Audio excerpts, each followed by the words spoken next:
Assalamualaikum warahmatullahi wabarakatuh. Perkenalkan, nama saya Sumarni. Di sini saya akan menjelaskan mengenai ikan hias yellow tang. Definisi: ikan yellow tang adalah spesies ikan air asin dari keluarga Acanthuridae. Ikan ini adalah salah satu ikan akuarium paling populer. Yellow tang fish sangat diminati oleh para pecinta ikan hias karena ikan ini dapat hidup sehat di dalam akuarium dan memiliki daya tarik tersendiri, yaitu warna yang mencolok. Ikan yellow tang merupakan jenis ikan yang agresif. Ikan jenis ini banyak ditemukan di sekitar terumbu karang. Ikan yellow tang juga termasuk jenis ikan yang tangguh dan tahan penyakit. Ciri-ciri ikan yellow tang: yang pertama, tubuh berwarna kuning cerah. Yang kedua, yellow tang dewasa berukuran 20 cm.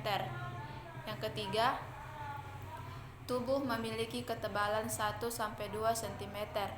Yang keempat, yellow tang jantan cenderung lebih besar daripada yellow tang betina. Yang kelima, memiliki bentuk mulut yang sedikit runcing dan panjang. Keenam, ikan ini dapat bertahan hingga 30 tahun di laut lepas. Klasifikasi ikan yellow tang.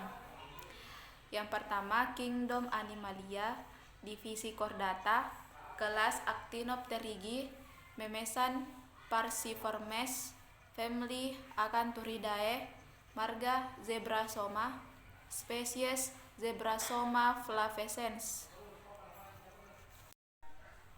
Karakteristik ikan yellow tang. Yellow tang adalah jenis ikan herbivora yang berasal dari Hawaii, Amerika Serikat. Ikan ini memiliki karakteristik semi-agresif. Dibutuhkan akuarium yang cukup besar bila ingin memelihara ikan ini, karena itu bisa menghindari ikan dari stres dan membuat ikan lebih leluasa bergerak. Yellow tang merupakan ikan yang cukup tangguh dan tidak mudah terjangkit penyakit. Ikan ini berukuran kecil, tetapi memerlukan ruang gerak bebas dan luas karena dapat berenang puluhan kilometer setiap harinya mencari makan di laut lepas atau di habitat aslinya. Di habitat aslinya, ikan yang berwarna kuning cerah ini sangat menyukai tanaman liar berupa alga yang banyak tumbuh di balik celah batu karang. Selain itu, ikan yang suka bergerombol dengan kawanannya ini juga terkadang turut membantu membersihkan cangkang penyu yang sedang berenang di sekitar terumbu karang. Karena peranannya ini, sebenarnya keberadaan ikan yellow tang cukup penting untuk menjaga keseimbangan ekosistem yang berlangsung di terumbu karang. Namun jika di dalam akuarium biasanya mengkonsumsi ikan kecil. Cara budidaya. Yang pertama, pemilihan wadah.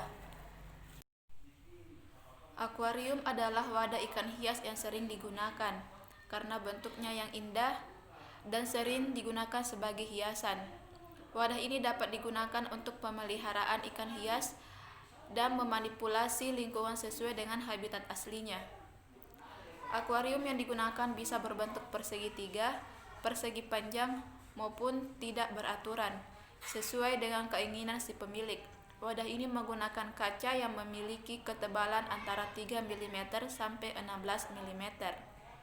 Penggunaan akuarium dilengkapi dengan sistem aerasi, yaitu proses pengaliran udara atau oksigen. Pembersihan wadah. Wadah yang kita gunakan harus bersih dengan tujuan untuk menghilangkan dari jamur dan kotoran yang menempel pada wadah budidaya.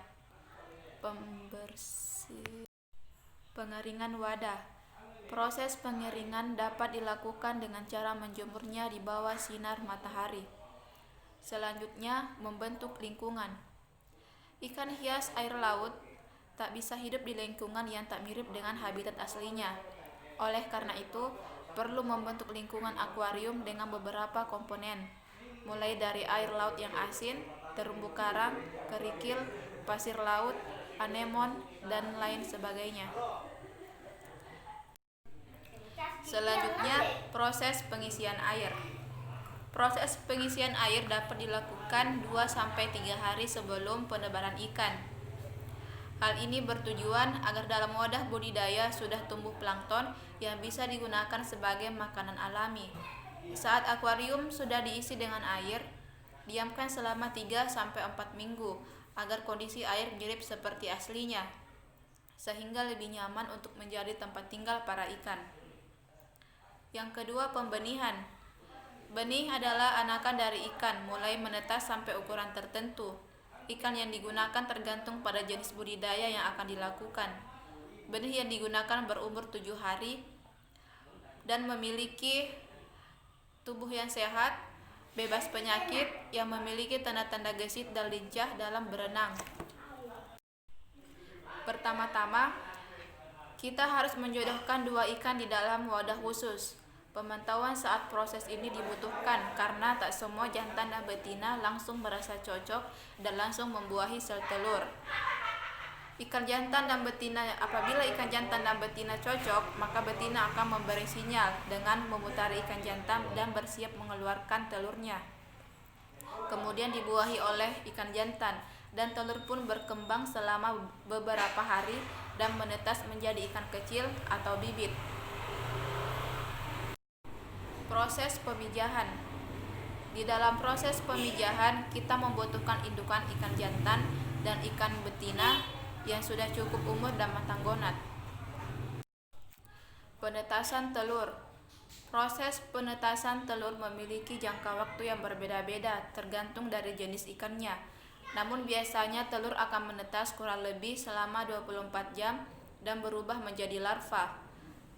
Proses penetasan dapat dilakukan di akuarium, kolam permanen, corok, dan hampa.